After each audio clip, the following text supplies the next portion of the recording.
What's up? Welcome back. Another edition of Cork Stats, fastest show in football. Absolutely anywhere. With your boy, Big Johnny Stud. You'll find me up on Twitter at John the Gazer Flu, sharpening the damn razor. But like they say, everybody needs somebody sometimes. Long overdue. My friend and yours, Cheech. What up, Cheech? What? My friend and yours, Frank Ammirante. Yo, my guy, shout you out like every other day or so. Again, you not only do great work, you actually give a shit about people. You show people how to like play through winning and losing and not be a douchebag. You got a lot of good stuff going on, and I was complimenting you off air. You were one of the pioneers of content creators doing their own thing, right? Freelancing, you fake it till you fucking make it, baby. You know, we've all kind of learned in the last couple months, no matter who you are, how popular you are, you get the fucking axe immediately. Frank, say hello to everybody. The few people that are out there. It's a pleasure. It's a pleasure to be back. You're one of my favorites, favorite friends in this space, and it's been a long time coming to rejoin the show.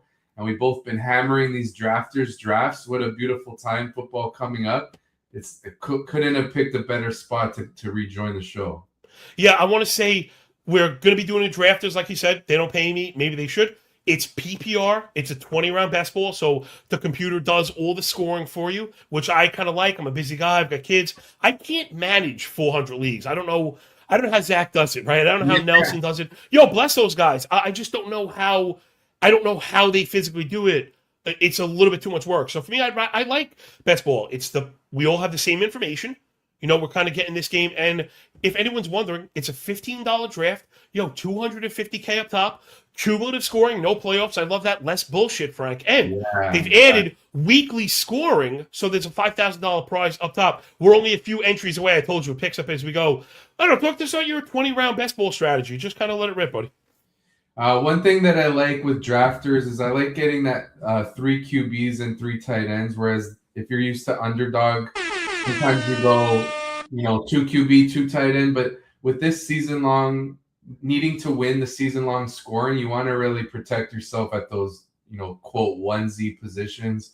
If there's an injury or obviously if you have a dud, especially at tight end, such a, thin position. So I really like to go 3 QB, 3 tight end, and then I go 6 RBs and 8 receivers, which is like the traditional way it's the most common way that people are building on drafters. I just like to stick to that way. Yep, much love and respect as always. You already earned your first air horn. Frank, you are known to not kind of go along with what other people say. Some may call it a hot take. I call it how you win at fantasy. You do your analysis. You have to believe in the thing you say, and then you draft on the thing you believe, which was the thing you say. So call it crazy. You put your money where your mouth is, something I've made the mistake of with one person away, and it's been, guys fall. Anybody at a price? No, especially in high stakes. I don't want guys I don't like. Yeah. I have to get more into drafting my guys at a different price, even if it's a worse price. The other thing you mentioned, you're going up against a system automatically with 3 QBs and 3 tight ends. There's a lot of 2 QB, 4 tight end drafts going on. I've been calling them the intellectual fantasy football dark web. There's like 8 or 10 creators responsible for like 35 different podcasts. They're responsible for like 3/4 of the market movement. Yo, bless their hearts. So a lot of them are really smart, and every one of them is a good fantasy player.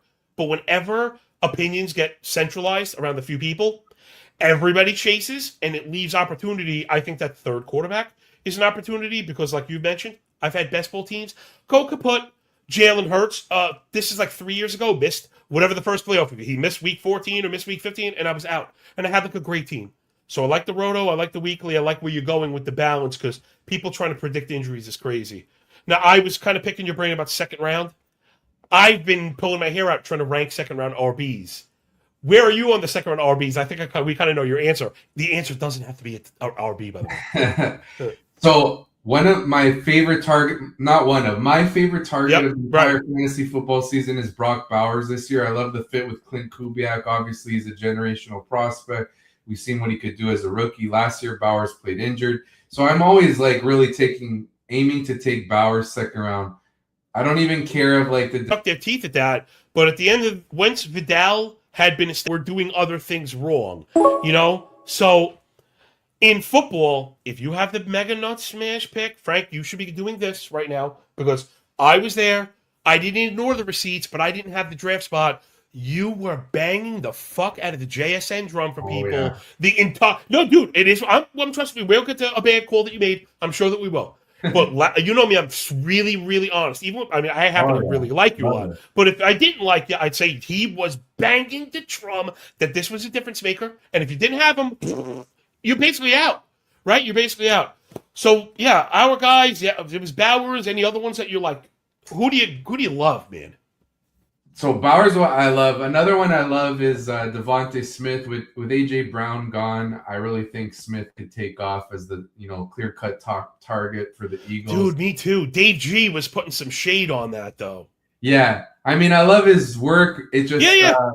I think with Dave, as I'm about to take Bowers, double up on my Raiders. Right, Not that I'm a my Raiders boy. fan. It's just like I've kind of adopted them as my fantasy favorites because I love Genty and Bowers. But I think with Dave is he loves looking at the player's historical point per game in fantasy, and then he's kind of hesitant to see such a big jump from Devonta Smith because he hasn't really done it before, and Smith's priced up late second round or early third, and probably Dave prefers guys like Ibuka, who I love as well. Yeah. So that's I guess his thought process there. But to me, I think the Eagles' passing game will improve a lot going from Kevin Patullo to.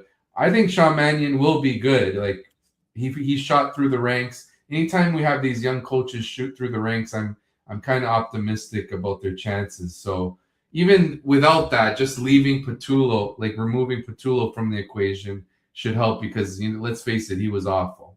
Yeah, agreed. There's a lot of shaking up going on. I was actually just writing about this. I don't think it's out yet. It'll be out today or tomorrow.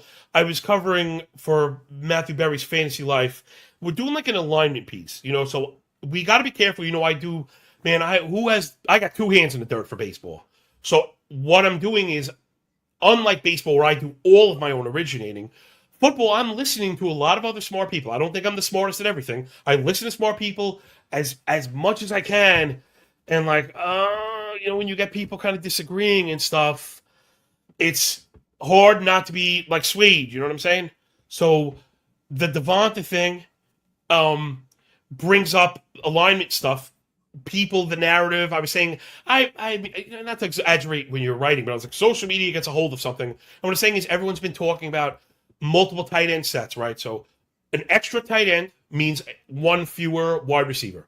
So I wanted to see, was it true? Yes, it was totally true. More tight end sets than we've ever seen by a fucking country mile, right? So the next thing I wanted to see was, okay, who's running the most three wide receiver sets, and then who's throwing the most out of those three wide receiver sets.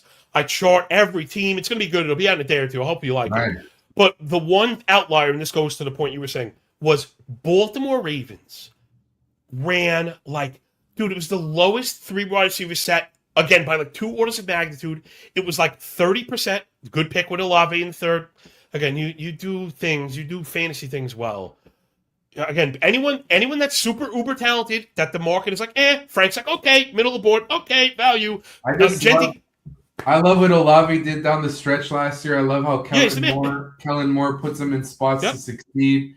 Olave showed great rapport with Tyler Shuck. I mean, people are like, oh, Jordan Tyson's there now, but that's going to help the offense. And, Olave could be more efficient, more touchdown piling up points on us. I love Olave this year. He's a yeah. The pace of play, the environment, they're going to face bad defenses. Plus, they didn't find their quarterback. They were the fastest paced offense. I think second fastest, but regardless, a very fast paced. And they didn't find their QB until halfway through the season. I'm very big into repetitions, obviously. This is first-week team reps with the coach. They building stuff around him. New Orleans has a chance to take a huge step forward with Olave as the focal point of a high-powered, fast-moving passing offense. I don't know why people don't like him. All right, to my point with the three wide receiver stuff. So you got to be careful because this is a rake that I used to step on when, you got to be following this stuff all year with the coach movements. Baltimore now, do you think we should be projecting them as the fewest amount of three wide receiver sets? Probably not, right? They move away from playmaker, tight end Isaiah Likely. while at the same time bringing in Declan Doyle, who was with Ben Johnson, coordinated that offense, and they were at the league average, call it like 58 to 60. Like, that's normal. Some teams run 70. Now, keep in mind, I'm not trying to gotcha, but you know the answer is going to be weirder than you thought. Frankie, do you happen to know who ran 3 wide receiver sets at the highest rate? Keeping in mind, it's a weird answer. Do you know? Damn. Tough.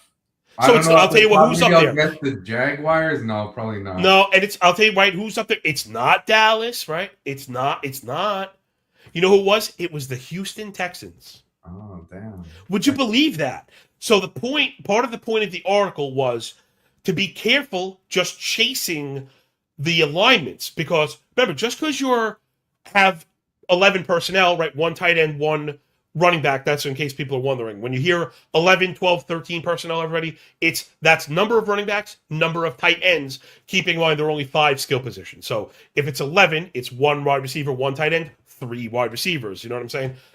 And you would think Houston defense heavy, not really throw heavy, really kind of 1960s type of football. Had the most 3 wide receiver sets. Wow. The point was just because you're running 11 personnel doesn't mean you're throwing out of it. They weren't really throwing out of it. So the opponent of the article is to identify those teams, and maybe if there are 3rd wide receivers out there that we want to be paying a little more attention to. You know what I'm saying? So look out for that, everybody. Frank, what are you working on right now? You got any football stuff kind of cooking in the oven? Before I get into that, I wanted to add to your point what you're just saying. Oh, do. That's interesting about the Texans. It makes me feel, a little hopeful about, Jaden Higgins taking shots on Jalen Noel, taking a shot maybe on Tank Jaden Noel. Or maybe correct answer.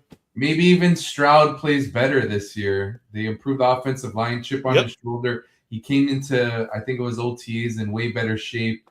He's playing for that new deal. You never know, worth a shot late in best ball or in deeper leagues. But as for what I'm working on, you can find fantasy football content at Rotoballer and Fantasy Pros.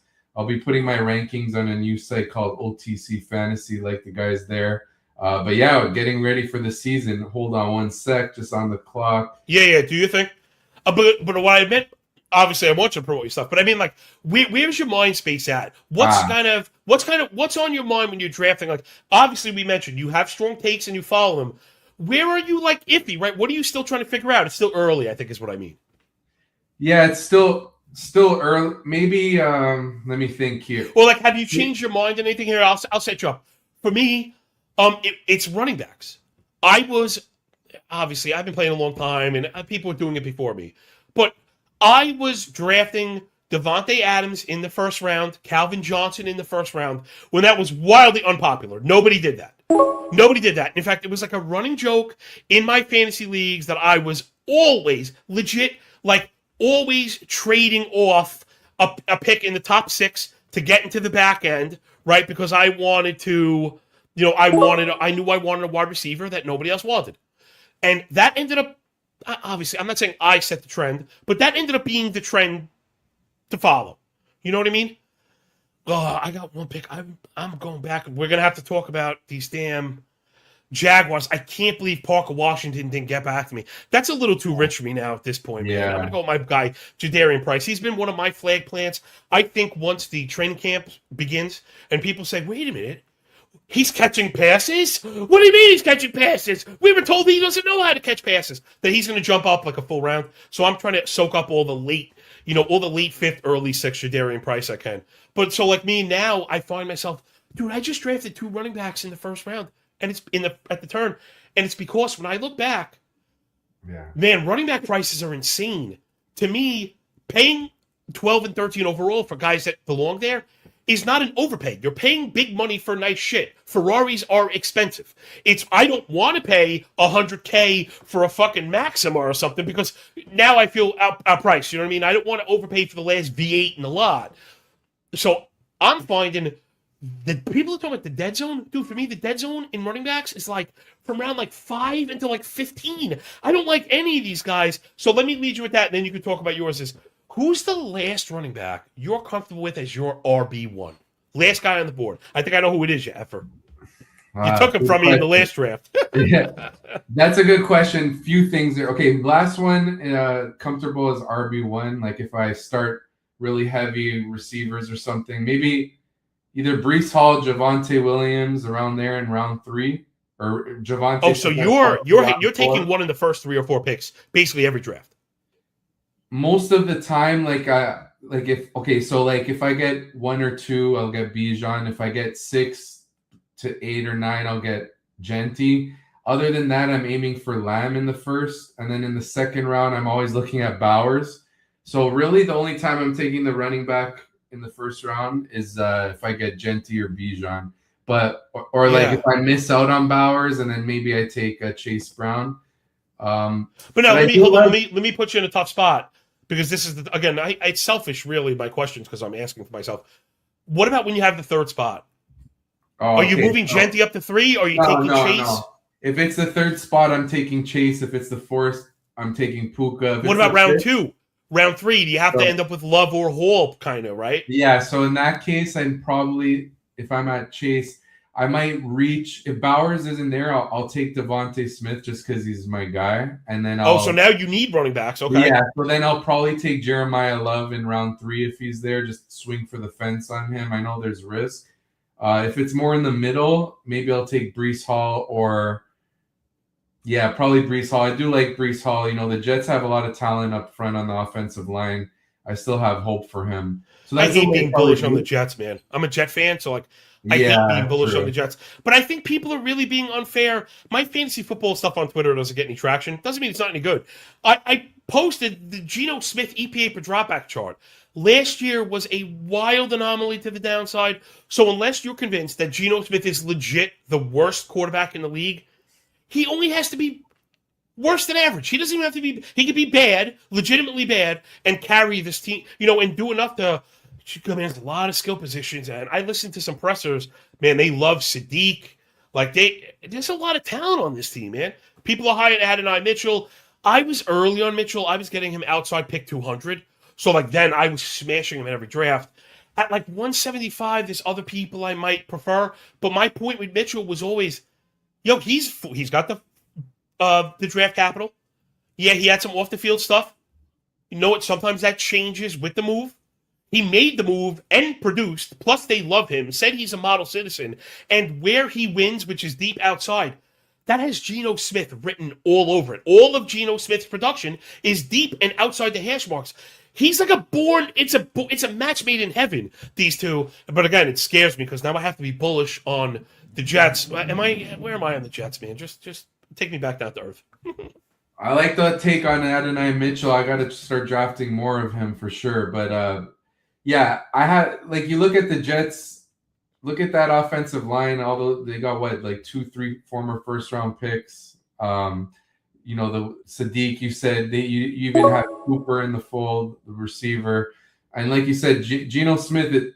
It's probably an outlier bad year just because we got to actually acknowledge how poor the coaching was. Chip Kelly was out over his head. It was a disaster. So it wasn't just Geno, and probably the offensive line looked worse than it actually is. Not saying it's good or anything, but having a bad scheme and just a dysfunctional offense like the Raiders had, it hurt everyone, the offensive line and, of course, Geno Smith. So he could definitely, be at least competent and help the Jets have a offense that gives us fantasy productions. That's why I like Brees Hall, and I'm in on that Jets offense. Did you happen to see Thorne does those wonderful offensive line ranks?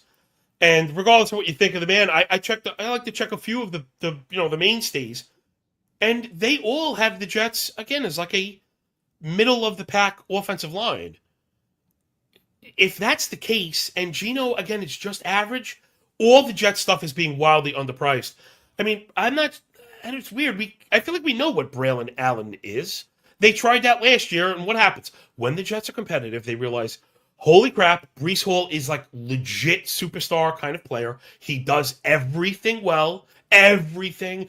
Pass block, run the ball, inside, outside, catch the rock. He could run routes, right? He's not just a straight dump guy. He could beat you on corners. He could beat you on wheel routes. He could beat you over the middle. Brees Hall is legit good at football. And I'm just why does everyone hate Geno? Hall is a top 35 pick.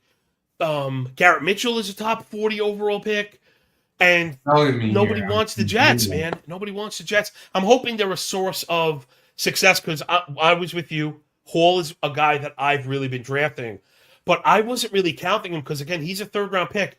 Frank, if you make it to the fourth or the fifth, then I thought you were going to give us Bashal Tootin was the name. Oh you were yeah, going to no, I say. like him. Sorry, he would be in that group. But it's scary, right? It's a little scary. It's definitely scary, and I'd want to really, if it's like drafters, let's say, I'd want to take some of my mid-round ones that I like, a couple of them rather than just one. So like Rashad White, I like a lot. Oh, me too. And Jonathan Brooks, I like. Me too. And, Blake Corum. So sometimes I only get one of them, but in that case, if I really waited, I'd just be double tapping and hoping. Hold on 1 second, people. What you just learned, if you didn't realize it, was as I'm going, yup, means those are the players that are going to be moving up over the next few weeks. Bet your ass on it, Frankie. Those are the only three guys I'm touching in that whole area. Yeah, I don't want any. I'm disgusted. I don't like any of these guys. I'm not trying to overpay for backups. Where the solution to overpaying for players we don't want is just suck it up and you draft Ken Walker and Chase Brown or two of these guys way up top, or like you said, if you at the front end and you get Chase, come down with Hall as your RB2, come down with Love as your RB2. And then kind of deal with it. But even guys like I took Jadarian Price. I also like Bashal Tootin. I really want them as my RB3. I envision those are winning picks on as an RB3, where I'm going to look to fill in wide receiver, similar to what you mentioned at the Open, how you'll take an extra receiver. I think their production is more. I've probably proven wide receiver production is more wonky and variant than running back. So why not have more bites of that apple? I also think I'm not sure. Maybe we'll get to it in the mid rounds. How about tight ends outside of Bowers? So when you don't have Bowers, let's say Bowers goes somewhere off the board, what's your backup plan look like? I like to Brooks, good pick, man. So sorry to quickly sidetrack, but No, do it. I was in a tough spot there. I want more Blake Corum shares because I really think obviously the Rams are looking like the best team in football. There's gonna be a lot of positive game scripts. Corum came on. Yep. I need more shares of that, but I just can't bring myself to take him, even though I have him neck and neck over Brooks, who could just emerge as the lead back without needing an injury. I don't think he can. I think it's exactly. Kyron's game. Yeah, you know what I mean? Exactly. So that's why I made that pick. But as for tight end, so I like paying up. So if I don't get Bowers, I'm aiming for the guy you took, Colson Loveland. I love a year two Ben Johnson offense. I think the Bears have potential to take their offense to new heights, and Loveland looks like a stud. Look what he did down the stretch. If I don't get Loveland, I'm usually aiming for Tucker Kraft just because how good Kraft is. Oh, God damn this. I mean, legit, I know you haven't seen it because they're still in draft mode, like writing drafts. Dude, this is literally my draft plan that's coming out, name for name. I swear to you. Yeah. When it comes out and you're like, John, did you copy me? Just know it was out here first. I can't believe this. Continue. Love it. I love that we're aligned in that. But yeah, because Kraft, look what he did at the beginning of the year. I know he tore his ACL, but it was relatively early in the season. I think Kraft will move up as we get closer to the season in terms of ADP. Maybe people are hesitant knowing that he had such a serious injury that they don't want to, maybe that's why he goes as late. Like he goes, seventh round, I think? Dude, this is all baked in. You're after pick 80 for a guy who could. It's very hard nowadays to be like he could be the tight end one because McBride and the Bowers volume is just so bankable and so ridiculous. But he could finish as a top 3 or top 5 tight end from pick 80, which is a smash. All the vacated targets in Green Bay. His yards after the catch stuff is maniacal. Kraft is a fucking star. He is a star. And you mentioned the names without kind of going over the archetype. For me, it's very easy. I was writing about this the other day also. What am I looking for in tight ends? Guys that could break a tackle and get yak, or guys that could lead their team in targets. There's not a lot of them out there. Who are the guys? You mentioned it's obviously Bauer, McBride. I don't know why people are off of Loveland. That was Johnson's first pick as a coach. They had the monster run at the end. And again, all the continuity, all the repetitions. We're letting this, the hot peppers are sitting on the vine, man. They're ready to be plucked. We're going to make a nice fucking salad here. I'm surprised people are off him. I think he's too cheap. And then for me, it's Kraft. After Kraft, I have 2 more names. I think Harold Fannin and I think Dalton Kincaid are interesting picks. Then my last one is like Isaiah Likely. I have Dart. I'm going to try and pair him if I can. Obviously, the later you get after pick 100 on a tight end, you're taking a lot of risk. How about that? If you're outside Tucker Kraft, let's say Kraft is off the board, 15 picks early, you don't have a tight end. Where are you going after that? So this one, I think I'm maybe a little bit unpopular with this one, but I still like Travis Kelce. Like he played a lot better last year compared to the year before, where it looked like he was really in decline. Like his, yards after catch were a lot better. And Kelce, if you look at his fantasy points per game when Mahomes was healthy, I believe he was like tight end 5 in points per game in full PPR. And in a format, let's say like this, drafters, where it is full PPR, I'm on board. I'll take Kelce there. Yeah. But if it's like a regular managed league, I'd rather I want one of Bowers, Loveland, or Kraft for sure. Like if it's a home league or something, or high stakes managed league. And now, how are you pairing Kelce? You need, like you said, you're taking 3 guys, and if you waited, you've waited on Kelce, and even though I think it's a good pick, you're right. We're all understanding how it could go wrong. What does that look like? What does the rest of that tight end room look like? Because now you don't want to wait too long. If you waited for Kelce, right? And I've done that. You want 2 of those, probably, right? 2 of those guys. You want Kelce and who? What else does that tight end room look like? You mentioned like Likely. That's a good one. Can grab Goddard. Maybe take a shot on Andrews with all the tight ends going. But if you even a Conkwell joining the Commanders, he could be all right, especially in basketball. But for tight end 3 there, I definitely want either Tyler Ferguson on the Rams, who nice. Like he can maybe emerge as their number. I heard a really great breakdown of him the other day. Really great. I didn't really get how important he could be to that offense. Yeah, he's a critical part of that offense. Yeah, and then I even like AJ Barner as a tight end 3 to target. He showed some potential.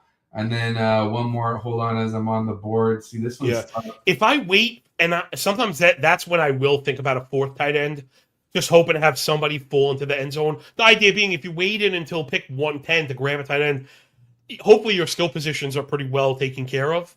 That's the hope. Where were you on Mark Andrews? We didn't mention him. I was really heavy on Andrews till I started seeing some of the deteriorating numbers, and it looks like what a declining tight end numbers look like. But man, no Likely he's going to play. I haven't been. If it was a spot where Kelce's my tight end 1 and I want to double up, I would go. I would take him, but I haven't been really prioritizing him. Oh, damn, Cam Ward off the board. I like him, but yeah, I get the appeal with Andrews, but he's better in best ball for sure because he had those high spike weeks. The volatility makes him a lot tougher to deal with, Andrews, that is, in managed leagues. Yeah, I went with your guy at Conkwell because I had Daniels. I think that's a natural fit, right? I love the quarterback tight end pairing. It makes sense, right? When the tight end's going to pop, hopefully that's a big scoring week. Obviously, Daniels can do everything. Daniels is also one of the few players in these 20-round drafts where the 20th round can be very hard. We'll talk about our favorites later. It can be very hard to find somebody with a pulse. I'll actually take Mariota in the 20th round when I have Daniels.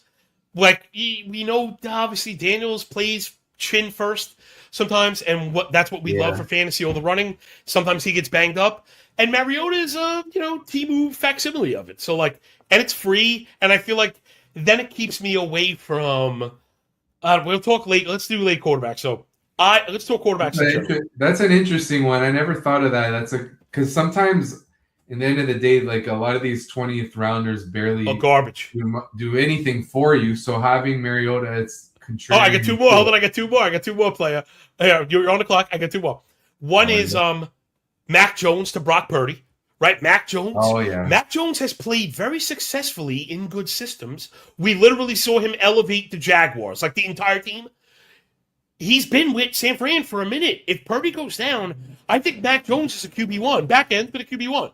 So if I take, that's why I like Purdy late because I'll back him up. And the last one, the total Hail Mary has been, I'm not taking a couple of shares of Anthony Richardson, dude. This guy's gone in the top 50 fucking picks. He's healthy, and Daniel Jones is not coming off a lower body injury that, gosh, if Anthony Richardson didn't break his eye bone in practice, we would know a little bit more about what we have. And it's very possible he'd be drafted right now. Yeah. Right next to Tua or something And like plus, that. Maybe. with this contest, like you said, with the weekly prizes, who knows if that 1 week when Daniel Jones, if he gets out in week one, I mean in the first quarter, Correct, so. Richardson goes off, like you could win that weekly prize. Hey, I never Dude, you're thought live of every doing that. week. Isn't that a great? What a great twist on the contest. Because and you know what? I heard it was actually Chess Liam was talking about it. That I guess he must have a connection with them. That they were taking maybe feedback from big prominent best ballers. And he was like, well, I don't know if it was his idea, but it was part of the conversation. He was like, well, they were like, well, we run this best ball contest, but nobody comes to check because the bottom line is after a couple weeks, a lot of teams are dead. And then you can't do anything about it anyway, right? So it's nice to see, I'm in 500th place. Big deal. It's week 3. You have 3 months to go, 4 months to go. It doesn't matter. But like you said, man, 5K up top every week. You get the alert that Daniel Jones is going to be out and Anthony Richardson's getting the nod. You're like, is he even being drafted in 1 out of 100 drafts? He might not be. Yeah, he might not. He might not be. So, like, you legit might have, like, a real unique piece on your hand. And I think that's how you get it done. Okay, so you just went with, dude, I think really good picks. I think the Shaheed pick is really good. He's blown up all efficiency metrics everywhere he's gone. And yeah, he jumped on a moving train. They won the freaking Super Bowl, dude. And he got Kenneth Walker's money. That's where that money went. You know what I'm saying? I don't know why people are bagging him. Talk to us about Shaheed. You like him, obviously. I wanted to get more shares because I haven't really gotten him yet. Yeah. And I think he's perfect fit for this team that I have here as my wide receiver 5. Obviously, you said the efficiency. Shaheed, with his spike week potential, he really aligns nicely with best ball. And he could be the number 2 target there. The Seahawks will still be a good team. Worth a shot. Yeah, so I was debating him or Jaden Higgins. I have a lot of Higgins, so I wanted to switch it up this time and grab some Shaheed. Man, now we're in that part of the draft, round 13, where I'm like, it's the choose your adventure, players that you like, but you don't want to overload on. I have Daniels and Dart, and I'm not sure if I feel secure. I've got Loveland.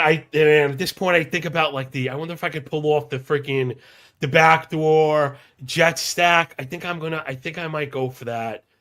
I'm gonna go for it. That's Mitchell and Sadiq, and hope Gino falls over the back. If not, hopefully I just have pieces of something. We mentioned Mitchell with the big score. I wanted to mention my receiver pick before. I took Trey Tucker. This is my new thing. This is the new thing I'm in on, is Trey Tucker. You actually commented on it. It was for Rotoballer where we both are working. And it was, I did a sleeper for every position. But I wanted to do, sometimes they'll have, and I love that place. The guys are great.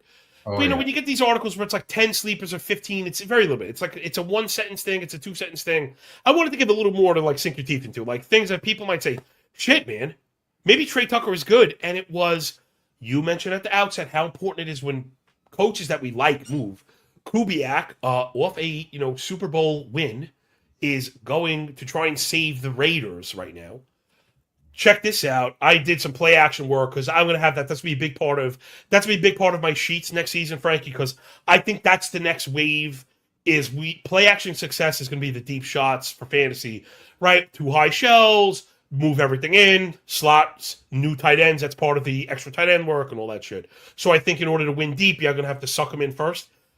Clint Kubiak and the Seahawks, they ran the second fewest play action plays, but had the second most play action yards or something like that. It was like they were bottom 5, let's even say, in case I misquoted, let's say bottom 5 in total plays, but second in yards and efficiency and stuff.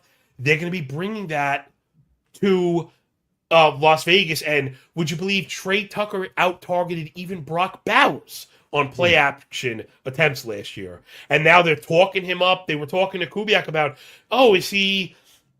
does he think they need to add to the wide receiver room? And he, without being prompted, he started going off on Trey Tucker. He was like, this guy is ridiculous. He's got Max Crosby's work effort. He's just, they love him.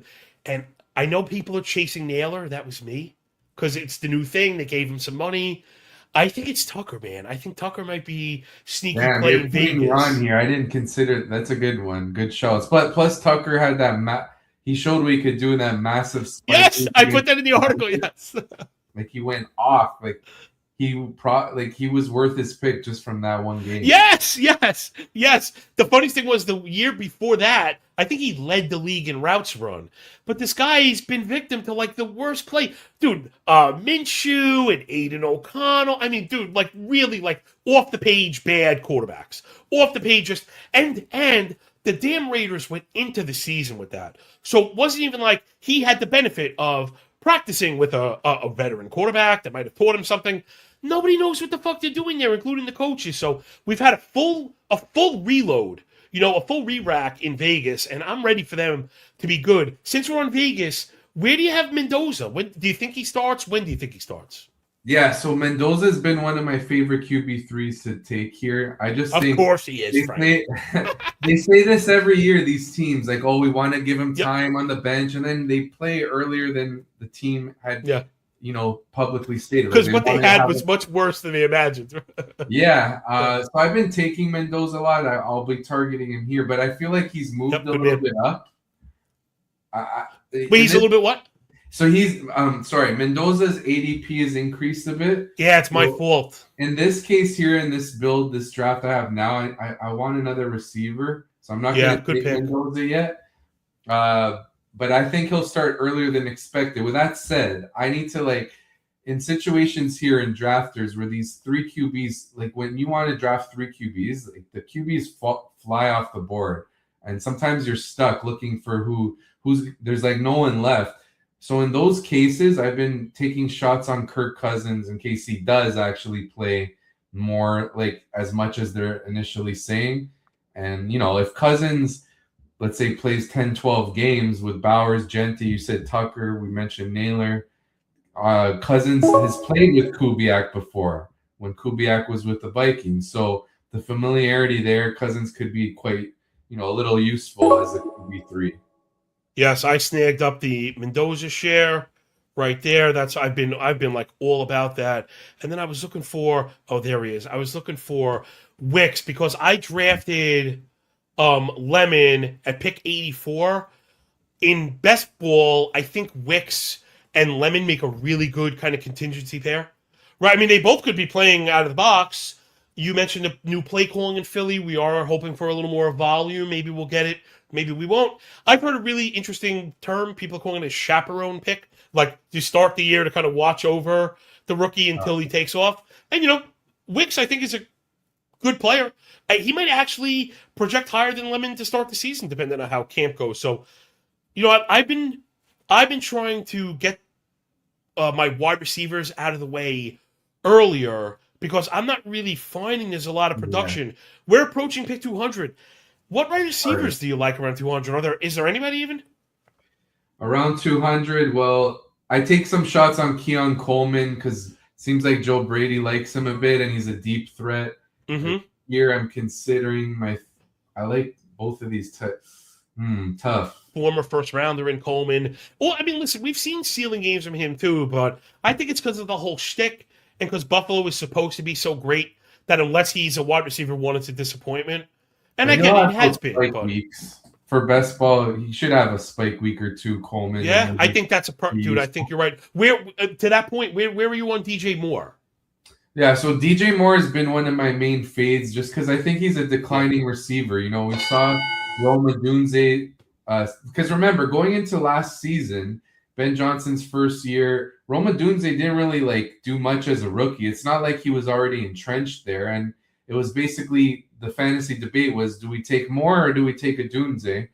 And Odunze very quickly was the clear top target in that offense until, Loveland and then Burden started getting sprinkled in.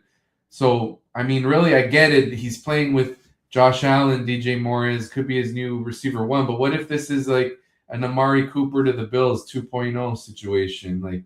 It's just that we're enamored with the big name, but he's declining, and it might still just be that spread the wealth type expensive of too. It's not he's going next to guys I would I'd much rather, right? Like, not even close. Like, I'd much rather have right now. I like to use underdog because I feel like it's the sharpest. I mean, right off the bat, dude, he's going in between Jameson Williams, Christian Watson, Carnell Tate. Like, I'd rather have all those guys. And I'm not a Yeah. Titans guy. I'd rather have all those guys than DJ Moore. Yeah, agreed.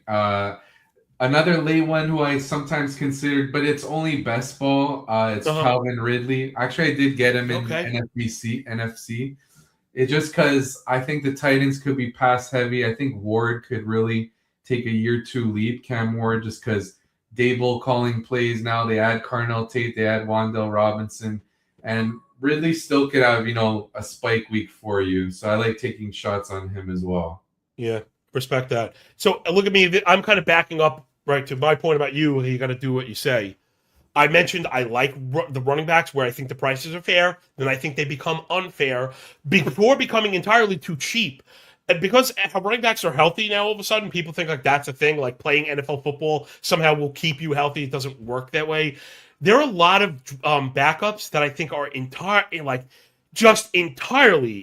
too cheap. I'm hoping to come down with two of them. It looks like I'm going to get two of them. One is going to be my most rostered player right now, and the other one is going to be another one of the just totally underpriced backs. I'm waiting for this guy Chady to not screw me over. We're actually not technically live. I'm going to rack this immediately. Okay, he went Katron Allen. Table that because I want to ask you about your commanders. Frank's a commander guy. My picks were my most rostered guy is Marshall and Lloyd. Oh, Jacobs has issues. Lloyd is healthy. That's a good team. He could be the clear number two. Again, it's all the hurdles that we're used to dealing with, but he's after pick 200, where I feel like has all the same issues as guys going 50 picks earlier. And the second one is George Holani. I already have Jadarian Price. I think the Zach Charbonnet, optimism is fucking patently insane. This guy had surgery in December. He had surgery in December. It's July. You think and I love this, he's going to come back and be 100% and produce. It doesn't work that way. We saw everybody, Kirk Cousins, Tony Pollard, Mark Andrews. When guys get these late surgeries, it's very difficult to make it back without training camp. There's the repetition mentions again. So Holani, I know, anybody banging price down boards for Holani, I think that's a mistake also. But Holani earned playoff snaps. They trust him. He knows the system. He's viable in the environment. And if something happens to Price, if he gets hurt or he sucks, Holani's going to score all the Seahawks touchdowns. That's all they have there. We want to be part of the Kubiak run game. Off the Kubiak run game, but they were actually talking about how they're going to keep most of that stuff installed. I think Holani is too cheap. Talk to us about handcuffing. Are you handcuffing? Do you even like to handcuff in best ball? I haven't usually done the handcuffing in best ball, but I see the points you're making, and it makes a lot of sense, especially this with its 20 rounds. Sometimes you lose track thinking, I want every spot on the roster to be able to contribute like that, and the handcuff feels like I'm wasting a spot, but maybe it could be useful. Like the Seahawks are a good team. Maybe some weeks where they blow out a team, both running backs have a usable week, and then you have that depth. Yes. So I think I should do it a little more. In terms of it's weird. I understand both. I wasn't trying to lead you into saying handcuffs are good. To me, it's like it's a real price thing. I wouldn't handcuff Corum to Kyron. Both of them can't be priced well. That's not a thing. The other way would be, I think Seattle. I think Price is going too late for a guy in the 200s. Feel free to pair those guys. A lot of those guys after 215 or whatever are garbage. Now, there's one team in particular I just can't put my finger on. It's the Vikings. Every year, one of these teams pop up. Last year, it was the Pittsburgh Steelers. Warren goes right next to Gainwell at the time or whatever. This year, Frank, we got Aaron Jones, kind of the more tested. He was once a stud, but he's been hurt, misses time, and he's old. For Mason, who's never really shown us a complete game. And then there's the drum beats for Damon Claiborne, who it depends who you ask. One person will tell you he's not making the team. The next person will tell you he's like a potential 3-down profile waiting in the wings in the KOC offense who could win you with fantasy championship in week 15. Talk to us about the Vikings backfield. Yeah, so I'm leaning more towards Jordan Mason, obviously, like most in best ball. Even in regular manage, he's good, like, RB3 or 4. I did take one Aaron Jones in the NFC draft that I really waited on RB2, and I wanted someone with early season production and full PPR, because when Aaron Jones at the beginning of the year, assuming he's healthy, he should still give you, projectable, a little bit of volume, catch a couple passes. It's more of a floor play, but overall, like, it's Mason who I'm preferring to target. Not too excited about Jones, but Yeah. Claiborne if you want to take a shot. But yeah, Jones is like a floor play, not a lot of upside. Yeah, I think I'm with you. And again, it's not very exciting. And when you get left, when you're drafting and you get boxed out of running backs, and then your Canadian brother from another mother snatches tooting out from under your nose, you start panicking.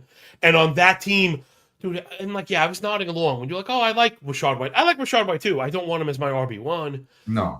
But then you find yourself like trying to smash together Rashad White, Jonathan Brooks, Blake Corm, and then the Vikings guys. And you know what? I hate those teams. As much as I like the wide receivers, I end up hating those teams. So it is like a little boomerish, but I'm with you. What you said earlier, we kind of glazed past it, but I think it's worth repeating. No, I don't need to take 2 running backs up top. But man, you better leave with one in the first 3. You better. Yeah.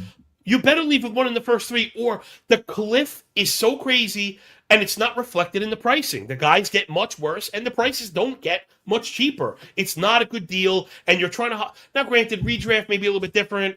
You might be the person like Guilds does this.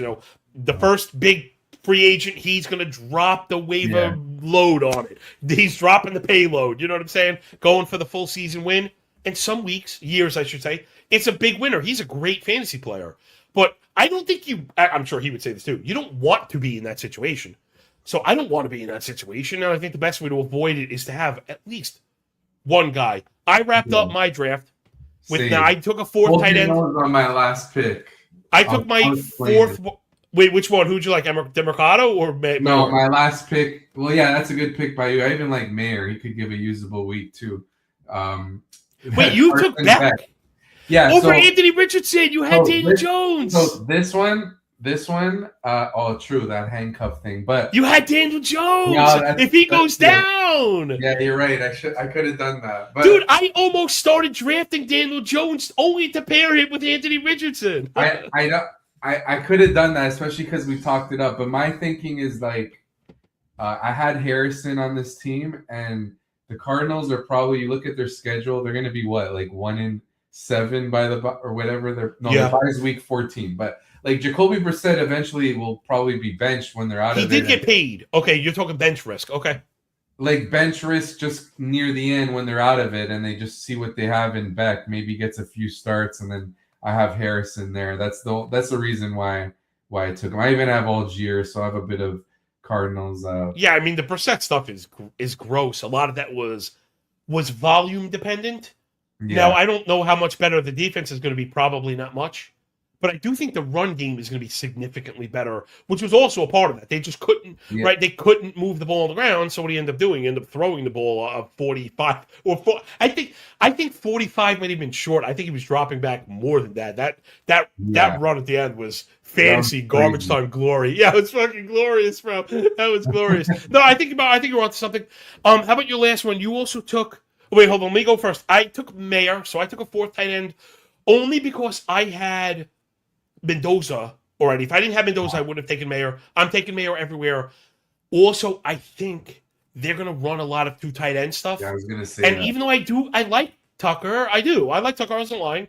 And like I kind of like Naylor. That doesn't. Who else is there? Like I don't know who else there is. And there aren't many tight ends, but he's obviously has tremendous contingency value. If something happens to Bowers, Mayer is one of the few guys.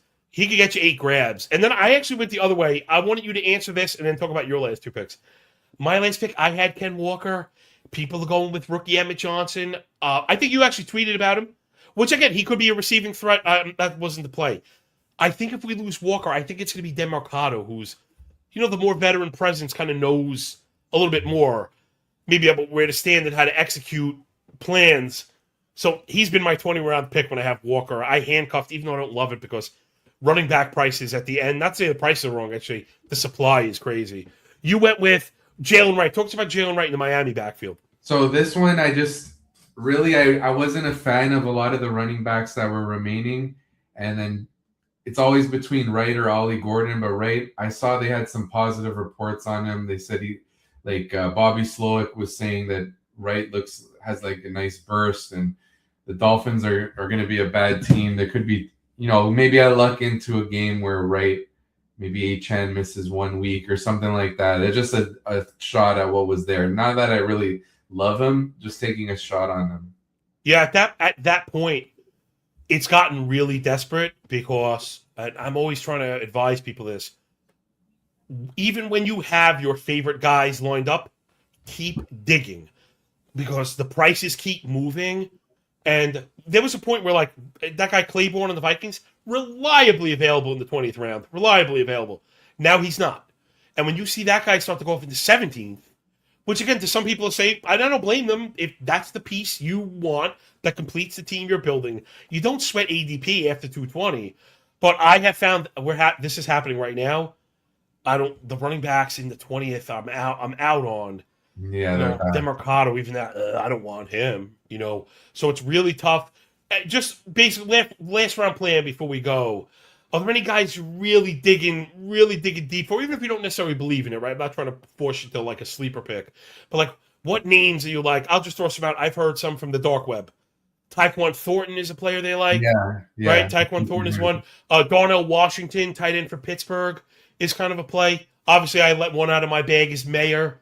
When we're really, really, really digging deep, I said the Mariota and the Richardson. I think it's good to just have those in the bag in case it turns up empty. Who are you Hail Marying for in the 20th before we go? How about Chris Brazell on the Panthers, third round rookie? He's a deep threat. Maybe you luck into a game where he catches 160 yards for a touchdown. I mean, it's possible. Like, it's not like Xavier Legette has shown much. Jalen Colker is the clear two, but it's not like he's that proven. And they used the third round pick on Brazell. I know some people liked him as a prospect, so he's someone I'd be taking, because I've tried sometimes. I want to hear your thoughts on this. Like, do you think it's ever useful to just take a shot on a drafters team where none of the you don't have the same buy on any player in the same position group? So sometimes I've tried that just to see how it works out, so that all my receivers have different buys, all my running backs, and some of the bye weeks only have 2 teams. I think the Panthers are one of them, week 5. So it's like they're rare in that way of having that week 5 bye to set up your team where you have, like I said, not the same buy in all the same position groups. So in those cases, I've been taking like Brazell as a shot just to switch it up, and he's a deep threat. Oh wait, you're muted. Sorry, I smashed the mute button. I don't really go crazy for buys other than quarterbacks. To me, is obviously that's a big one because that could really cost you. But no, I guess I don't put a lot of work into bye weeks. It's also why I like this tournament better than the playoff tournaments. You have guys memorizing like week 17 matchups. Yeah, I hate that. And it upsets me deeply. 2 reasons. One, Frank, you and I bet. Make sure you're following Frankie's work. It's not just fantasy. He's doing props. He's doing betting. You and I are very similar with that. We kind of do like the full board, right? Yeah. That's part of really why I love to chop it with you. I know I don't have to hold your hand from prop betting and what numbers, because again, you could tell when fantasy only guys start to step into betting and prop betting. They have it's not their fault. They don't do it, so they don't understand pricing and all the things that you and I talk about on a regular basis. So man, I don't know. Oh, what the fuck? I forgot what I was saying. Anyway, it doesn't matter. The buy is just a thing I tried out just because in this you want to have the season long winner. Like you got to lead in points, so I figure having as many players available on a given week. It's not like when I tried that. It's not like I really took some guys I hate. It just right, the week 17 buys. That's what I'm saying. You and I bet football, and it's impossible to fucking smash an over under 1 day before kickoff. We don't know what the fuck is going to happen one day before. You're telling me 6 months out. That's where I was going. It's impossible to predict. And the other one was, it's anecdotal. It is, but it's stuck in my damn craw and it's never coming out. This was a couple of years ago. Got to be 2 seasons ago. I remember because everyone was obsessing over playoff correlation. And the game you had to avoid, the Jets were going to Cleveland in the winter. You don't want that. That game ended up like 41-38 or something. And it was the entire advancement profile was all people from those games. And I was actively like avoiding guys on those teams because, oh man, they're not going to be able to advance. They're not going to be able to advance. If I had time, I know I could find it. I know it happened. And it's like, and it was shitty weather. It just happened. Again, from betting, anything can happen, yo. It's crazy out there in the betting streets. So I don't like the idea of trying to be too cute predicting shit. I actually think the roto style, the cumulative style, I think it reflects what we're trying to do more. Yeah, we're trying to put together the best team over the course of a year. Yeah. You know? So I love that. And again, hat tip to drafters that, dude, we're live every Tuesday. Every Tuesday, the bitch refreshes. And even if, you know, knock on wood, you lose Gibbs or you lose big pieces. So what? Week 7, your ass is live with the team that you picked, right? I didn't make you pick anything. You picked it. And you get to run it out again. I absolutely love that. I'm so obsessed with this. I've been getting away from the other side. So I've been getting away from underdog because whatever. And the huge large field lottery shit is crazy. I just hate how, like, you could take a player who was a bust all year and you squeaked through and then because they went off at the playoffs, it's like a good pick now. Like, I hate that. Bingo. Right. And again, not to knock him, but like, right, Kyle Pitts broke the playoff formats last year. Oh yeah. He was not a high advancement rate player. He ended up scoring he scored like 40 points in half PPR. In half PPR. So everybody with Kyle Pitts won, and anybody without Kyle Pitts lost, and it became the Kyle Pitts tournament. And like you're saying, that is just, again, I get it was in the rules. You get what you get. You don't get upset. This isn't about crying. My argument is that does not reflect the analysis we're doing, right? Yeah, exactly. You know what I'm saying? And then even like if you advance without having Pitts, then that's something good. Right. I'm unique because I didn't have the bad player that got you here. Now I'm the best. Honestly, it's so cool. I don't like that at all. I also, again, and it's sour grapes a little bit, but I had one of the higher scoring teams in a puppy like 2 years ago. I had one of the highest scoring teams, and it just whatever. Poof. Yeah, and like what the? I hate that. But it was a quarterback injury because I only had 2 QBs. Also, that was another one. I actually think it was Jalen Hurts 2 years in a row. He went down. I ended up on Trevor Lawrence. He was the pairing, but I have found like you opened with 2 quarterbacks is not enough. Yeah. You know, we had a decade where every quarterback was logging 17 games, 16 games. So we're like, okay, I guess I don't need extra. No, you do. And having, even if it's Geno Smith, last year Sam Darnold, the year before CJ Stroud, there are QBs that are essentially free that you may need. Like, dude, you're so sharp. When you pointing out, like I'm sure somebody roll their eyes that, oh, if I get 1 or 2 weeks, that's a win. Yeah, you fucking bet your ass out of the last round, that's a win. That's a major win. That Trey Tucker week was huge. Rico Dowdle, those 2 weeks he gave you from round 12 or whatever last year, whatever round 15, he won you. You know what I mean? It made a huge difference. So, all right, we're going to get out of here. We'll get you back to your regular life. Wrap up with whatever you want, and make sure you promote your stuff. Any last thoughts? We're going solo. I don't know how to do that. Yeah, couple of things. One, I don't know how to do about the quarterbacks. Like, is there a more demoralizing thing in fantasy football than when your quarterback goes out in week 1? You think like you lost for sure. So getting that third is nice. Second thing I want to leave off with is like one of my regrets of last year was like I was, like you said, loving JSN. That was my main target. But like he would go like late third, maybe even come into the fourth. I would always be taking JSN in the third when he was there, like in the early third, whatever. But if I would have a late second or mid-second, I would take someone that I'd be like neutral on, like AJ Brown, just because of ADP, even though I love JSN. And look how that turned out. It was a huge regret of mine. So taking that into this season, That's why I'm taking Bowers as high as 13, even though he goes 20. I don't want to be taking someone I'm neutral on over one that I'm pounding the table for to avoid the mistake with JSN, where I could add even more shares of him and really had even more of the reward. So that's my main thing I want to do, is just don't take like a guy you're neutral on over a guy you love just because the guy that you're neutral on is like 5, 6, 7 picks above an ADP. Dude. Boom. Funk Flex. Drop a fucking bomb on that. Legit, you just summed up all of the biggest mistakes I've made playing high stakes fantasy. Again, we're sharp. The guys we like are usually the ones that move up. We're normally good at capturing CLV. When you get in the draft room, the difference between the good high stakes players and the bad ones are the ones that are aggressive enough to build their team the best they can. I have done this. I think about some of the picks I've made and hoping that the guy will fall back. Well, you should have known when your first two guys went in front of where you had them. You should have recalibrated ADP and focused on the rest of your guys. And I've done that, especially from the middle of drafts. The middle of the draft board should be the best place because like little nuggets fall from the edges. But just because a guy's past ADP, like you said, that's the biggest like fake out right there. Oh, he's 6 packs after ADP. Well, if you know what Gecko always says, ADP is comprised of mostly losers. 11 out of 12 people lose. It's comprised by losers. Why would you be subscribed to that? Especially when it comes to the edges. You know you have to sacrifice at the edge, which totally throws off ADP in the first place.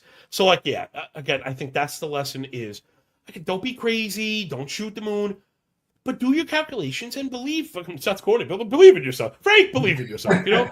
But it's absolutely the truth. I can't believe that's been the lesson for my baseball show, was I found my model was too calibrated to the Vegas books, and it was keeping me from finding any edge because I was too afraid. I was too afraid to be off the book, because if you're off the book, who do you think you are modeling the game more than a run off the? Who do you think you are?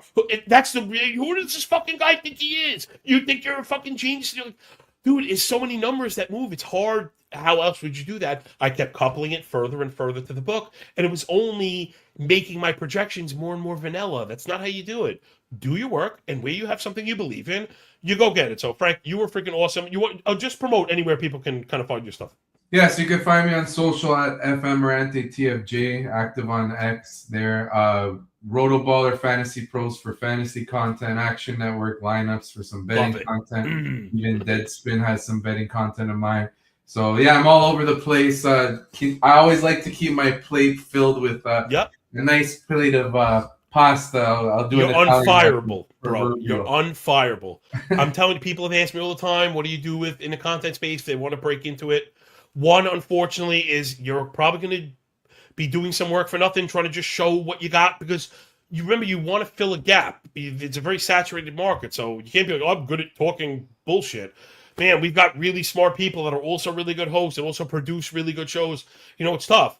So, like, find what you love, what you might add to, and then just go get it. But I hate to be like, because I work for really good companies that treat me good. But remember, they don't love you. It's not your family. You know what I'm saying? You're gone, right? We've seen prominent names, people I never thought in 100 years would be getting shown the door, and so be it. That's it. Sorry, player, you make too much money.